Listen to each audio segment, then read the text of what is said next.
So talking about communication, we bring the students in the classroom to different levels of communication. We try and give our students a lot of emphasis on the oral communication in the beginning of their first trimester. Then we take them to the written communication, and keeping in mind that the digital platforms are one of the most important aspects of communication in today's time.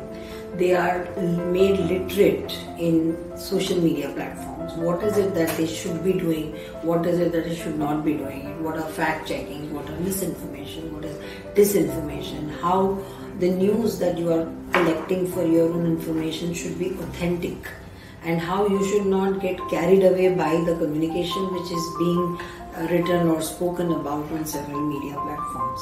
So I think students are very well aware of how social media platforms can be used, but they may not be aware of how to be careful and how to be strategic about using it for their own benefits.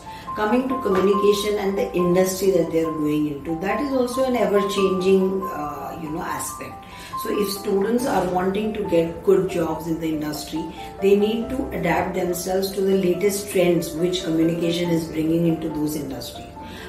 Today, if I may say that the youngsters may not be reading a lot of newspapers, but that cannot be the reason only for them not to know about the industries.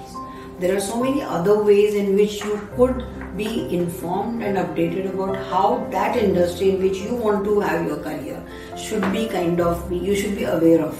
What are the ways in which you can read up about it? What are the authentic ways of knowing those trends in those industries? So I think communication could be called as the backbone of the program, and communication in all its forms, whether oral or written or digital or audiovisual or only visual, are very important for the students to know about it.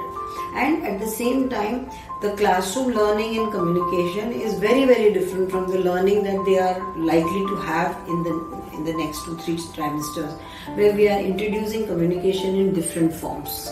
For example, if I'm visiting any kind of a place, whether it is a museum or an NGO or any kind of retreat, or wherever I'm going, I should understand how I have to observe the surroundings as a communication student. So I think my area is very important for them to also from the placement point of view. You have to be very, very confident how you speak, how you write, how you are integrated the entire communication system into your CV, and how apt and accurate you are on the social media.